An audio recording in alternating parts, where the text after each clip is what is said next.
करवा चौथ प्रत्येक वर्ष कार्तिक मास में कृष्ण पक्ष की चतुर्थी को करवा चौथ का व्रत किया जाता है। इस बार करवा चौथ का व्रत 24 अक्टूबर दिन रविवार को रखा जाएगा। सुहागिन स्त्रियों के लिए ये व्रत बहुत मायने रखता है। ये व्रत महिला अपने पति की लंबी आयु और सुखी विवाह जीवन की कामना के लिए रखती है। करवा चौथ पर महिला निर्जला उपवास रखती है और रात्रि में चंद्रमा दर्शन करके अर्घ देने के बाद ही व्रत का पालन करती है। इस दिन करवा चौथ की कथा पढ़ने का भी विधान है। हिंदी पंचांग के अनुसार प्रत्येक वर्ष कार्तिक मास में कृष्ण पक्ष की चतुर्थी तिथि को करवा चौथ का व्रत किया जाता है। सुहागिन स्त्रियों के लिए ये व्रत बहुत ही खास होता है। इस दिन महिला अपने पति की लंबी आयु की कामना के लिए व्रत रखती है। इस दिन सुहागिन महिलाएं प्रातः सूर्योदय से पहले उठकर सारंगी खाती है और इसके बाद पूरे दिन निर्जला उपवास करती है। इस दिन शाम के समय महिलाएं 16 श्रृंगार करती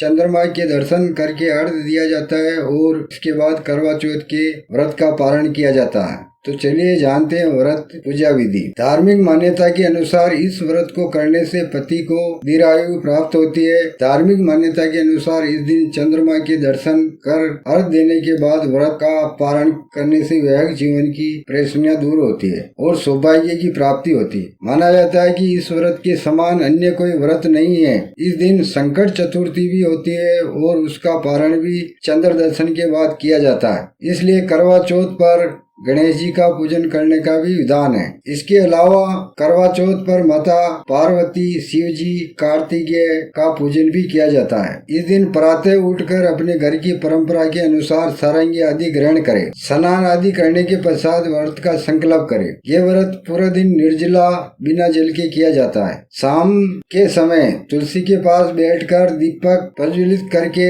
करवा चौथ की कथा पढ़े। चंद्रमा निकलने से पहले ही एक थाली में धूप, दीप, रोली, पुष्प, फल, मिष्ठान आदि रख ले। एक लोटे में अर्घ देने के लिए जल भर ले। मिट्टी के बने करवे में चावल या चिवड़ा आदि भरकर उसमें दक्षिणा के रूप में कुछ पैसे रख दे। एक थाली में श्रृंगार का सामान रख ले। चंद्रमा निकलने के बाद चंद्र दर्शन और पूजा आरंभ करे। सभी देवी देवता का तिलक करके फल, फूल, मिष्ठान आदि अर्पित करे। श्रृंगार के सभी सामान को भी पूजा में रखे और टीका करे। चंद्रमा को अर्घ दे और छन्नी में दीप जलाकर चंद्र दर्शन करे। छन्नी में अपने पति का मुख देखे। इसके बाद पति के हाथ से जल पीकर व्रत का पालन करे। अपने घर के सभी बड़े बुजुर्गों का आशीर्वाद ले। पूजा की गई सामग्री और करवा अपनी सास या फिर किसी सुहागिन स्त्री को दे दे।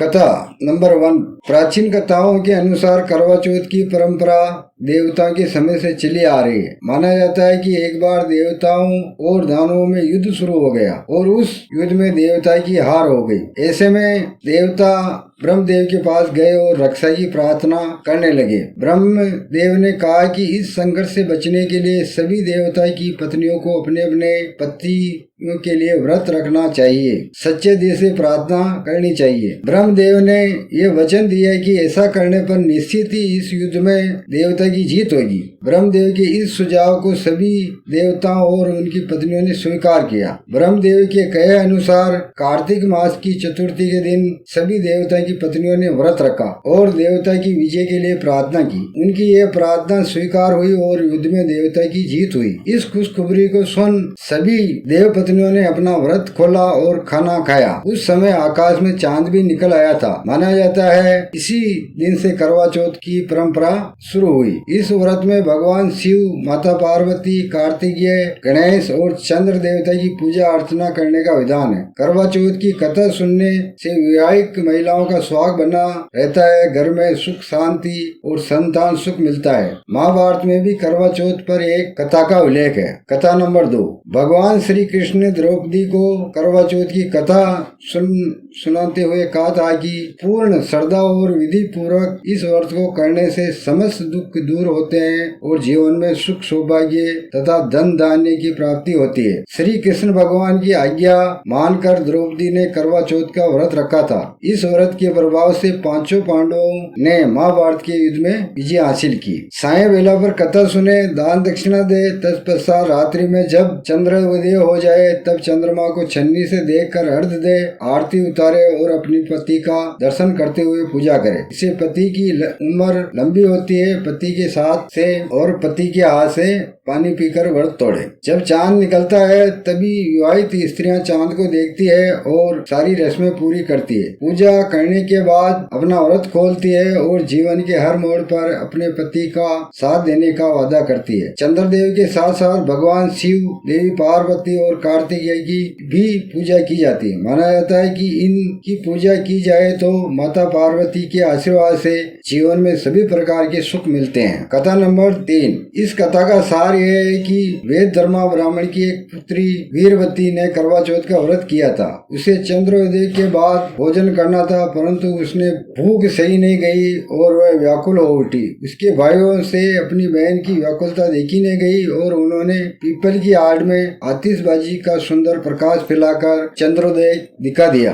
और वीरावती को भोजन करा दिया। परिणाम यह हुआ कि उसका पति तत्काल अदृश्य हो गया। अधीर वीरवती ने 12 महीने तक प्रत्येक चतुर्थी को व्रत रखा और करवा चौथ के दिन उसका पति उसे वापस प्राप्त हो गया। कथा नंबर 4। पुराण के अनुसार करवा नाम की एक पतिव्रता धोबिन अपने पति के साथ नदी के किनारे स्थित गांव में रहती थी। उसका पति बूढ़ा और निर्बल था। एक दिन जब वह नदी के किनारे कपड़े धो रहा था तभी अचानक एक मगरमच्छ वहां आया और धोबी के पैर दांतों में दबाकर यमलोक की ओर ले जाने लगा। वृद्ध पति ये देख घबराया और जब उससे कुछ कहते नहीं बना तो वह करवा करवा कहकर अपनी पत्नी को पुकारने लगा। पति की पुकार सुनकर धोबिन करवा वहां पहुंची तो मगरमच्छ उसके पति को यमलोक पहुंचाने वाला था।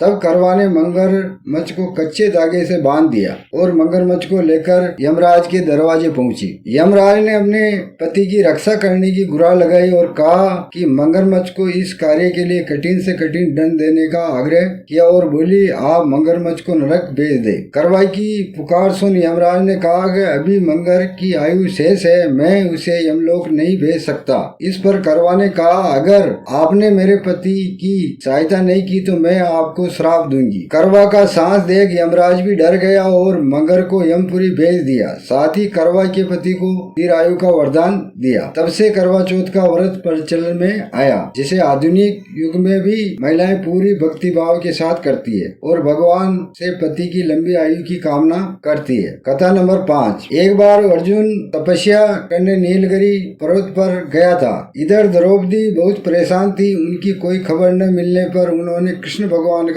ध्यान किया और अपनी चिंता व्यक्त की। कृष्ण भगवान ने कहा, बहन, इसी तरह का प्रश्न एक बार माता पार्वती ने शंकर जी से किया था। तब शंकर जी ने माता पार्वती को करवा चौथ का व्रत बतलाया। इस व्रत को करने से स्त्रियां अपने सुहाग की रक्षा आने वाले संकट से वैसे ही कर सकती है जैसे एक ब्राह्मण ने की थी। प्राचीन काल में एक ब्राह्मण था, उसके 7 लड़के एवं एक लड़की थी। एक बार लड़की मायके में थी, तब करवा चौथ का व्रत पड़ा। उससे व्रत को विधि पूर्वक किया। पूरे दिन निर्जला रही, कुछ खाया पिया नहीं। उसके सातों भाई परेशान। बहन को प्यास लगी होगी, भूख लगी होगी, पर वह चंद्रोदय के बाद ही जल ग्रहण करेगी। भाइयों से रहा नहीं गया।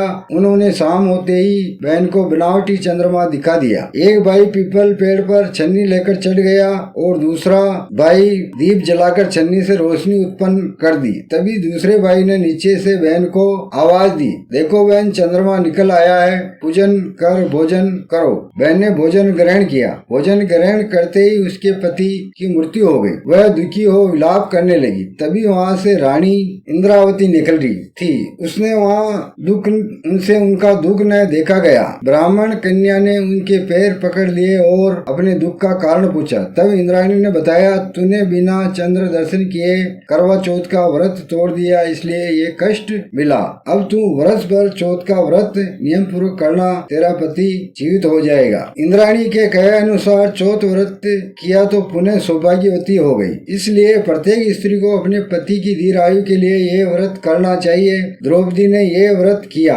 और अर्जुन सकुशल मनोवांछित फल प्राप्त कर वापस लौट आया। तभी से अपने अखंड सुहाग के लिए हिंदू महिलाएं करवा चौथ का व्रत करती है। कथा नंबर 6। बहुत समय पहले की बात है एक साहूकार के 7 बेटे थे और उनकी एक बहन करवा थी। सभी सातों भाई अपनी बहन से बहुत प्यार करते थे, यहाँ तक कि वह पहले उसे खाना खिलाते और बाद में सवै खाते थे। एक बार उनकी बहन ससुराल से आई थी। शाम को भाई अपना व्यापार बंद कर घर आए तो देखा उनकी बहन बहुत व्याकुल थी। सभी भाई खाना खाने बैठे और अपनी बहन से भी खाने का आग्रह करने लगे, लेकिन बहन ने बताया कि उसका आज करवा चौथ का निर्जला व्रत है और वह खाना चंद्रमा को देखकर उसे अर्घ देकर ही खा सकती है। चंद्रमा अभी तक नहीं निकला है। सबसे छोटे भाई को अपनी बहन की हालत देखी नहीं जाती और वह दूर पीपल के पेड़ पर एक दीप जलाकर छन्नी की ओट में रख देता है। दूर से देखने पर वह ऐसा प्रतीत होता है कि जैसे चतुर्थी का चांद उदित हो रहा हो। इसके बाद भाई अपनी बहन को बताता है कि चांद निकल आया है, तुम उसे अर्घ देने के बाद भोजन कर सकती हो। बहन खुशी के मारे सीढ़ियों पर चढ़कर चांद को देखती है, उसे अर्घ देकर खाना खाने बैठ जाती है। पहला टुकड़ा मुंह में डालने में उसे छींक आ जाती है, दूसरा टुकड़ा डालती है तो उसमें बाल निकल आता है और जैसे ही तीसरा टुकड़ा मुंह में डालने की कोशिश करती है तो पति की मृत्यु का समाचार उसे मिलता है। उसकी भाभी उसे सच्चाई से अवगत कराती है कि उसके साथ ऐसा क्यों हुआ। करवा चौथ का व्रत गलत तरीके से टूटने के कारण देवता उससे नाराज हो गए। सच्चाई जानने के बाद करवा निश्चित करती है कि वह अपने पति का अंतिम संस्कार नहीं होने देगी और अपने सत्युत से उन्हें पुनर्जीवित दिलाएगी। वह पूरे 1 साल तक अपने पति के शव के पास बैठी रहती, उसकी देखभाल करती, उसके ऊपर उगने वाली सुई नुमा घास को वह एकत्रित करती जाती। 1 साल बाद फिर करवा चौथ का दिन आता है। उसकी भाभियां करवा चौथ का व्रत करती है। जब भाभियां उसे आशीर्वाद लेने आती है तो वह प्रत्येक भाभी से यम सुई ले लो, पिए सुई दे दो, मुझे भी अपनी जैसी सुहागिन बना दो, ऐसा आग्रह करती। लेकिन हर बार भाभी उसे अगली भाभी से आग्रह करने का कहकर चली जाती। इस प्रकार जब 6ठे नंबर की भाभी आती है तो करवा उससे भी यही बात दोहराती। भाभी उसे बताती है कि सबसे छोटे भाई की वजह से उसका व्रत टूटा था, अतः उसकी पत्नी ही तुम्हारे पति को दोबारा जीवित कर सकती है। जब वह आए तो तुम उसे पकड़ लेना और जब तक वह तुम्हारे पति को जिंदा न कर दे उसे नहीं छोड़ना। ऐसा कह वह चली जाती है। सबसे अंत में छोटे भाभी आती है। करवा उससे भी सुहागिन बनाने का आग्रह करती है, लेकिन वह टालम टोल करने लगती है। इसे देख करवा उन्हें जोर से पकड़ लेती है और अपने सुहाग को जिंदा करने के लिए कहती है। भाभी उसे छुड़ाने के लिए नोचती है, कसोटती है, लेकिन करवा नहीं छोड़ती है। अंत में उसकी तपस्या को देख भाभी पसी जाती है और अपनी छोटी अंगुली को चीरकर अमृत पति के मुंह में डाल देती है। करवा का पति तुरंत उठ बैठता है। इस प्रकार प्रभु कृपा से करवा को अपना सुहाग वापस मिल जाता। हे गणेश, माँ गौरी, जिस प्रकार करवा को चीर सुहाग का वरदान मिला है वैसे ही सब सुहागिनियों को मिले। धन्यवाद।